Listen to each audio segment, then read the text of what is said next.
2 level వరకు కూడా project నిర్మాణం చేసి నీరు నిలపగలిగితే అది సాధ్యమవుతుంది. కానీ దురదృష్టం ఏంటంటే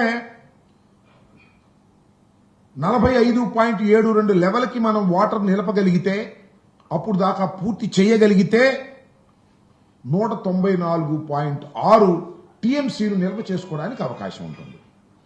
కానీ దురదృష్టం ఏమిటంటే చంద్రబాబు నాయుడు గారు అధికారంలోకి వచ్చినప్పుడల్లా అన్యాయం జరుగుతుందని చెప్పడానికి ఇది ఒక తాజా ఉదాహరణ. ఏంటంటే ఇవాళ 41.15కు మాత్రమే కేంద్ర ప్రభుత్వం నిధులు ఇచ్చేందుకు సిద్ధపడింది. దానికి నారా చంద్రబాబు నాయుడు గారు అంగీకరించి మరొక ద్రోహానికి పాల్పడ్డారు. ఇది ఇంతకు ముందు కూడా చెప్పాం మేము చాలా సందర్భాల్లో. నేను ప్రత్యేకంగా చెప్పాను. ఇవాళ జలశక్తి వార్షిక నివేదికలో చాలా క్లియర్గా ఇచ్చారు. అయ్యా 41.15కు మాత్రమే మేము నిధులు ఇస్తాము. ఆ నిధులు కూడా 12,157.53 కోట్లు ఇచ్చి మేము తప్పుకుంటున్నాము అని చెప్పారు. అంటే ఇక్కడ గమనించాల్సి